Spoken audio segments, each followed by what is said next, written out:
Bismillahirrahmanirrahim. Assalamualaikum warahmatullahi wabarakatuh. Perkenalkan, nama saya Muhammad Fardiansyah, NIM 2018-011116, kelas 3C Keperawatan. Nah, di sini saya akan mempresentasikan materi tentang stroke non-hemoragik.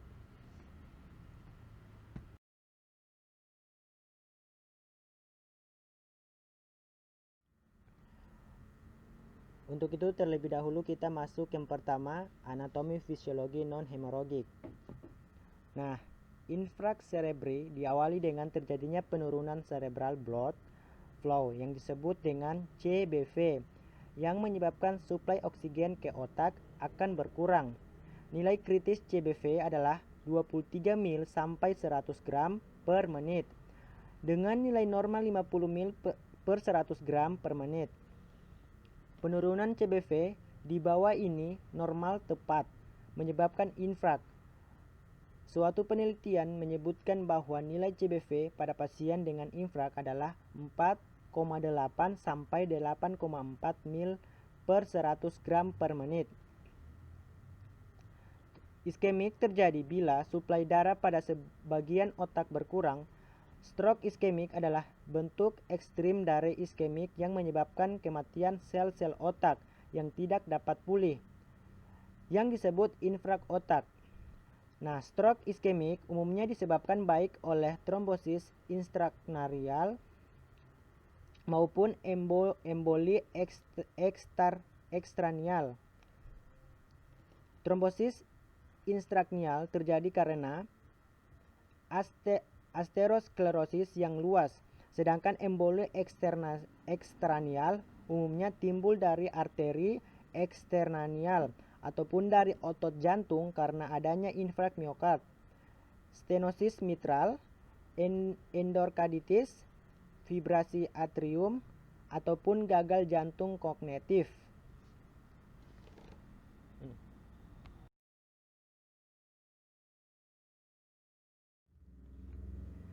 Selanjutnya kita masuk ke definisi. Nah, stroke non-hemoragik adalah penyakit yang disebabkan oleh adanya sumbatan pada aliran darah di otak. Suatu gumpalan seperti lemak yang disebut plak.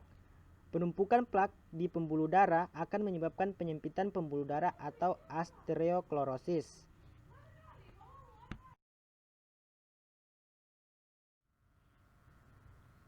Selanjutnya kita masuk aspek epidemiologi. Nah, stroke merupakan penyebab utama kematian ketiga yang paling lazim setelah penyakit kardiovaskuler di Amerika Serikat.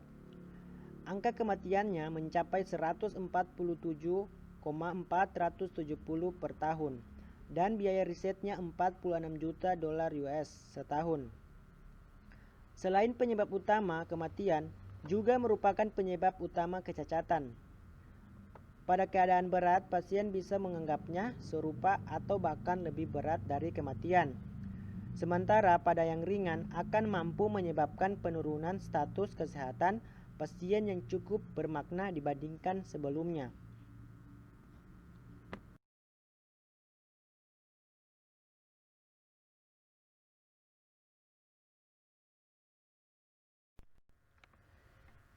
Selanjutnya etiologi. Yang pertama, thrombotic stroke. Stroke ini disebabkan adanya trombus atau disebut bekuan darah pada pembuluh darah arteri dalam otak atau menuju otak yang menyumbat aliran darah. Nah, yang kedua, embolit stroke. Kondisi ini disebabkan clot atau yang disebut bekuan yang terbentuk pada bagian tubuh lainnya yang kemudian mengikuti aliran darah hingga akhirnya menyumbat pembuluh darah pada otak.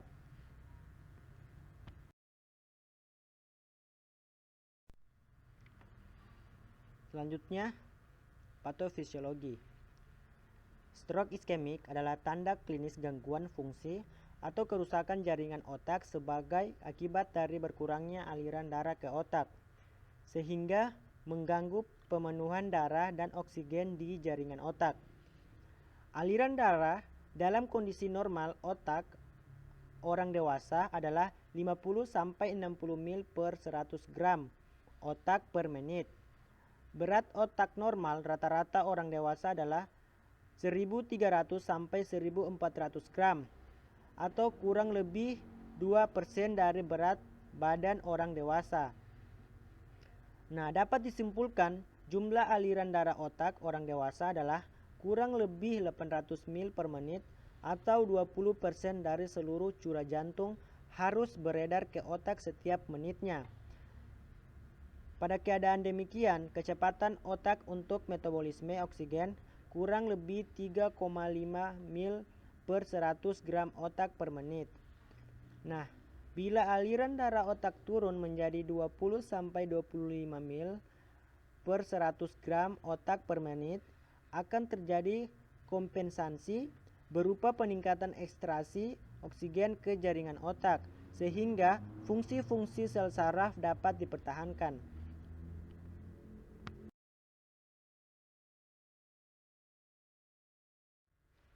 Lanjut, glukosa merupakan sumber energi yang dibutuhkan oleh otak. Oksidnya akan menghasilkan karbon dioksida atau CO2 dan air H2O. Secara fisiologis, 90% glukosa mengalami metabolisme oksidatif secara lengkap. Hanya 10% yang diubah menjadi asam pirufat dan asam laktat.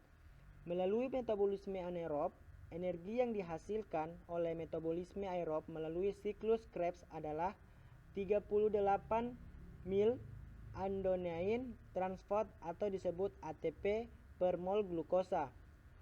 Nah, adapun energi yang dibutuhkan oleh neuron-neuron otak untuk keperluan menjalankan fungsi-fungsi otak dalam sintesis, penyimpanan, transport, dan pelepasan neurotransmitter, serta mempertahankan respon elektrik. Nah, mempertahankan integritas sel, membran dan konsentrasi ion di dalam atau di luar sel serta membuang produk toksis siklus biokimiawi molekuler.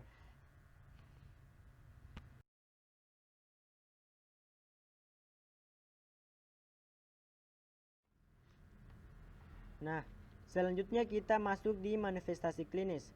Di manifestasi klinis ada beberapa macam. Yang pertama itu mati rasa atau kelemahan pada satu sisi tubuh. Yang kedua, kebingungan mental yang tiba-tiba dan kesulitan berbicara atau memahami. Yang ketiga, kehilangan koordinasi atau keseimbangan. Yang keempat, masalah penglihatan tiba-tiba. Yang kelima, sakit kepala parah yang terjadi tiba-tiba. Dan yang keenam, kesulitan berjalan atau terkatuh tanpa sebab.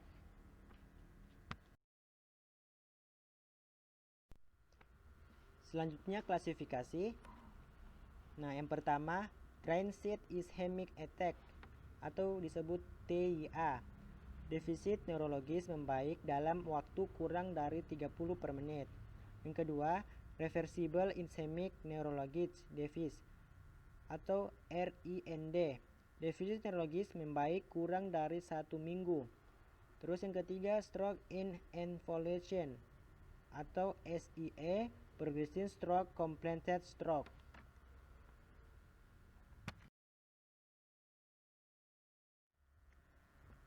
Nah, sini ada pencegahan. Di sini ada pencegahan. Yang pertama pencegahan primer, ada pencegahan sekunder, dan ada pencegahan tersier.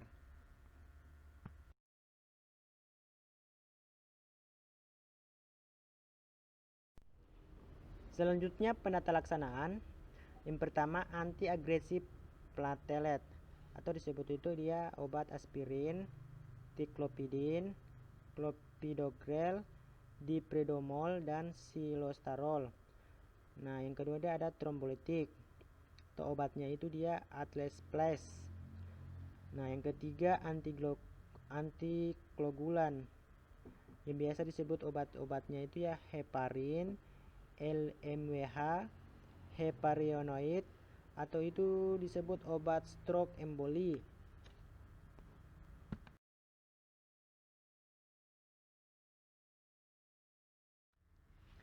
Nah, kemudian kita masuk di komplikasi. Di komplikasi ini ada dua, yang pertama komplikasi neurologi dan komplikasi non-neurologi. Nah, komplikasi neurologi terbagi ada tiga. Yang pertama, cacat mata dan telinga. Yang kedua, kelumpuhan. Ketiga, lemah. Nah, kemudian kita masuk di komplikasi non-neurologi. Di komplikasi non-neurologi terbagi lagi ada dua. Yang pertama itu akibat neurologi. Dibagi lagi ada 4. Yang pertama itu dia tekanan darah sistemik meninggi. Yang kedua reaksi hiperglikemi atau kadar gula darah tinggi. Yang ketiga edema paru. Yang keempat sindrom tidak tepat antidiuretik hormon atau disebut CADH. Nah, yang kedua akibat mobilisasi termasuk bronkopneumonia, emboli paru, depresi nyeri, dan kaku bahu, kontraktor, deformitas, infeksi traktus urinarius, dekubitus, dan atrofi otot.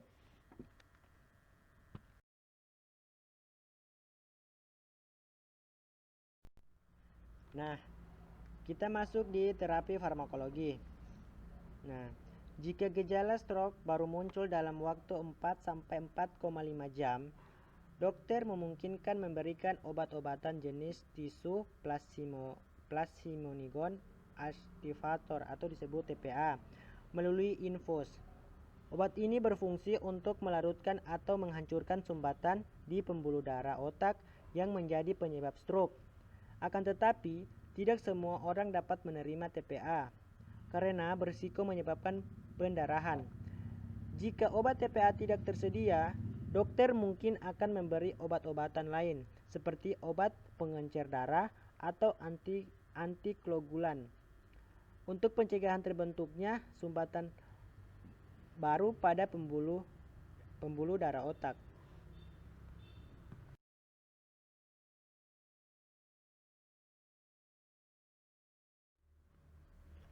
Nah, selanjutnya terapi komplementer. Pengaruh terapi musik klasik terhadap pasien stroke. Terapi musik yang diberikan memiliki beberapa manfaat bagi tubuh seperti membuat tenang atau rileks, nyaman, menurunkan ketegangan otot, memaksimalkan fungsi kerja otak. Rangsangan-rangsangan musik juga mengaktivitas jalur-jalur spesifik di dalam otak seperti sistem limbik yang berhubungan langsung dengan perilaku emosional. Saat sistem limbik ini teraktivitas, pasien akan menjadi rileks.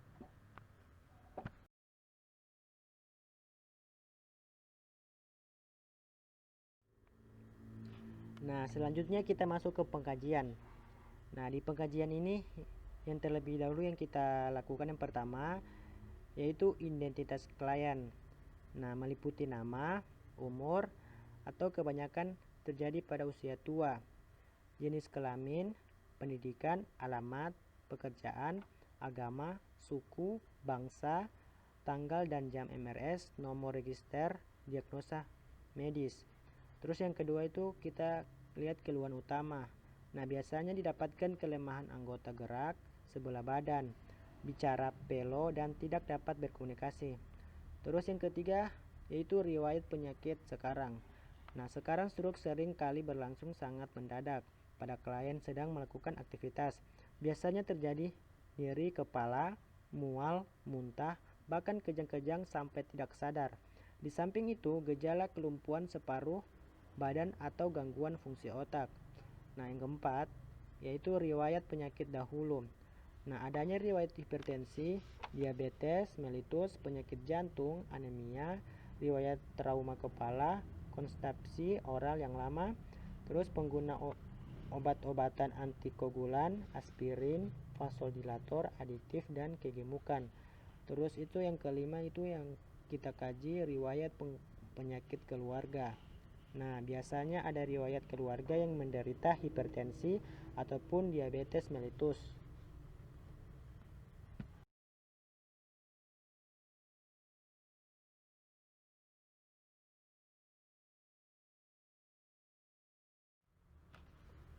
Nah, diagnosa keperawatan.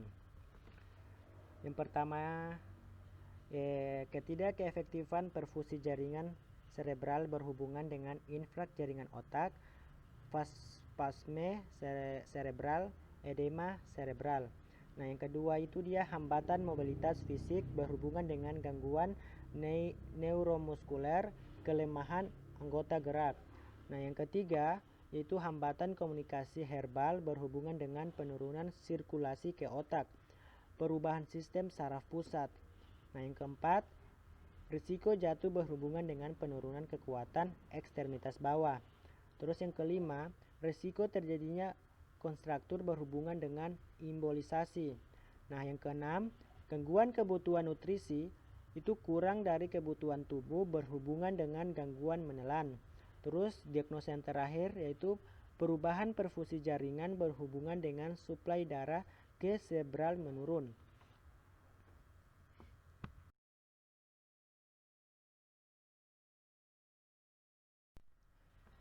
Selanjutnya kita masuk di intervensi. Nah, di intervensi ini ada intervensi mandiri. Yang pertama, tentukan faktor-faktor yang berhubungan dengan keadaan atau penyebab khusus selama koma atau penurunan perfusi cerebral dan potensi terjadi peningkatan TIC. Terus yang kedua, pantau atau catat status neurologis sesering mungkin dan bandingkan dengan keadaan normalnya atau standar. Nah, yang ketiga, pantau tanda-tanda vital seperti catat adanya hipertensi atau hipotensi, terus bandingkan tekanan darah yang terbaca pada kedua lengan. Nah, frekuensi dan irama jantung, auskultasi adanya murmur, catat pola dan irama dari pernafasan seperti adanya kebutaan, gangguan apnea setelah bernafas, hiperventilitas, atau pernafasan Chinese stroke. Terus yang keempat, evaluasi pupil, catat ukuran, bentuk, kesamaan dan reaksi terhadap cahayanya.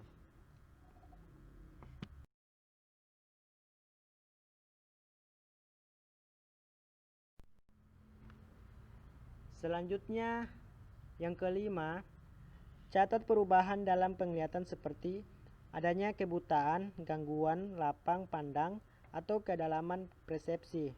Terus yang keenam, kaji fungsi-fungsi yang lebih tinggi seperti fungsi bicara jika pasien sadar. Terus intervensi yang terakhir yaitu letakkan kepala dengan posisi agak ditinggikan dan dalam posisi anatomi atau netral.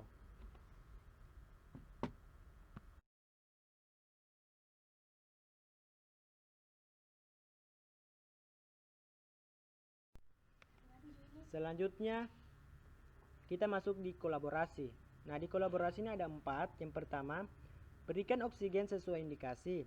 Yang kedua, berikan sesuai indikasi atau antikoagulasi seperti natrium warfarin atau coumadin, heparin, antihipertensi. Terus yang ketiga, persiapan untuk pembedahan, endarterotomi, bypass mikrovaskular. Terus yang keempat, pantau pemeriksaan laboratorium sesuai indikasi seperti massa, protrombin, kadardi atau latin.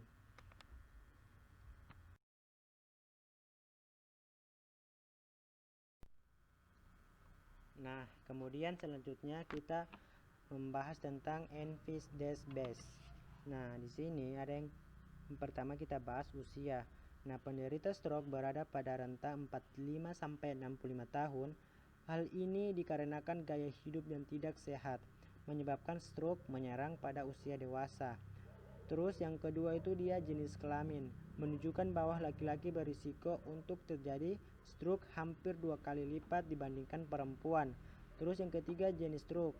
Nah, dari hasil penelitian, stroke yang paling sering terjadi adalah stroke non-hemoragik.